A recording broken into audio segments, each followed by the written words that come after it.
300 ton सोनं आणि 10 कोटी सुवर्ण मुद्रा आणि 1200 कोटी सोन्याचं भव्य सिंहासन.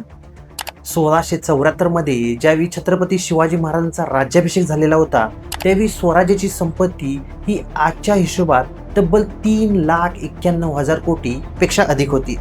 मग आपल्याला एक प्रश्न तर नक्कीच पडतो, 1689 मध्ये रायगड मुघलांच्या ताब्यामध्ये गेल्यावर हे अफाट सोनं आणि 32 मन सोन्याचं सिंहासन गेलं तरी कुठं? ते मुघलांनी लुटलं की आजही रायगडच्या मातीमध्ये कुठेतरी दडलंय. तर मंडळी, मी नितीन आणि आज जाणून घेऊया सिंहासनाचं रहस्य या विशेष व्हिडिओमध्ये. महाराजांनी केवळ किल्ले जिंकले नाही, तर स्वराज्याचा खजिना तितक्याच कष्टाने उभा केला. सुरतच्या पहिल्या मोहिमेमध्ये 1 कोटी तर दुसऱ्या मोहिमेमध्ये 67 लाख सुवर्ण मुद्रा मिळाल्या. तोरणा किल्ल्यावर सापडलेले 7 सोन्याचे हंडे असोत वा अहमदनगरची लूट, महाराजांनी स्वराज्याची जी तिजोरी आहे ही काटोकाट भरली होती. तर इतकंच नव्हे, तर संभाजी महाराजांच्या काळात बुऱ्हाणपूरच्या लुटीमध्ये 4 कोटी आणि म्हैसूरच्या स्वारीतून 2 कोटी सुवर्ण मुद्रा मिळालेल्या होत्या. थोडक्यात सांगायचं झालं तर स्वराज्याकडे तब्बल 15 कोटी सुवर्ण मुद्रा होत्या. एका मुद्रेचं वजन जरी 3 ग्रॅम जरी धरलं तरी हे सगळं सोनं तब्बल 300 टन इतकं होतं. या खजिन्यातील सर्वात मौल्यवान दागिना म्हणजे महाराजांचं सिंहासन. रामाजी दत्तोजी चित्रे यांनी हे सिंहासन घडवलेलं होतं, ते पण 32 मन शुद्ध सोन्याचं. 6 जून 1674 रोजी सिंहासन इंग्रज अधिकारी बघून सुद्धा अवाक झाला होता. पण 1689 मध्ये ज्यावेळी मुघल वजीर जुल्फिकार खाननं रायगडला वेढा दिला होता, तेव्हापासून या सिंहासनाचा पत्ताच लागला नाही. जेव्हा रायगडवर संकट आलं तेव्हा महाराणी येसूबाई यांनी धाडसी निर्णय घेतला.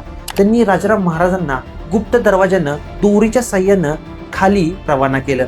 आता विचार करा, शत्रूचा वेढा असताना 1280 किलो वजनाचं ते जड सिंहासन किल्ल्यावरून खाली उतरवणं शक्य होतं का?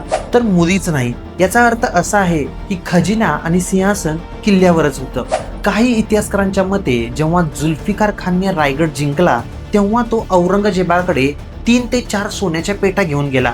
जर मुघलांना महाराजांचं ते ऐतिहासिक सिंहासन मिळालं असतं तर औरंगजेबाने त्याचा मोठा गाजावाजा केला असता. पण मुघल दप्तरात देखील या सिंहासनाचा उल्लेखच नाही. मग ते सिंहासन नष्ट केलं की लपवलं गेलं, हा प्रश्न आज देखील उपस्थित होतो. रायगडवर अशी अनेक ठिकाणं आहेत की जिथं ज्याचा अजून पूर्ण शोध लागलेला नाहीये. असं मानलं जातं की 1689 मध्ये रायगडला ज्यावेळी वेढा घातला गेला त्यावेळी गडावरील धुरंधर मावळ्यांनी सिंहासन हे गडावरील गुप्त भुयारात किंवा एखाद्या गुप्त सुरक्षित ठिकाणी ठेवले असावे. गडावर वाघ दरवाजा, टकमक टोक जवळच्या भागात आजही अनेक गूढमार्ग असल्याचं सांगितलं जातं. काही इतिहासकारांच्या मते सिंहासन शत्रूच्या हाती लागू नये म्हणून गडावरील तलावामध्ये ठेवले असावे, जेणेकरून पाण्याच्या खोलीत आणि गाळात ते सुरक्षित राहील, असा त्याच्या मागचा उद्देश असू शकतो. रायगड हा एक दुर्गम किल्ला आहे. गडावर अनेक गुप्त दालने देखील आहेत.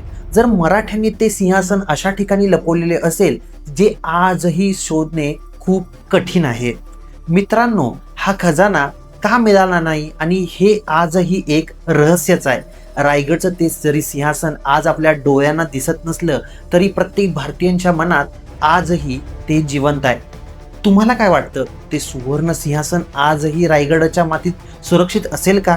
तुमची मते कमेंटमधून आम्हाला नक्की सांगा. हा व्हिडिओ आवडला असेल तर जास्तीत जास्त लोकांपर्यंत शेअर करा. धन्यवाद.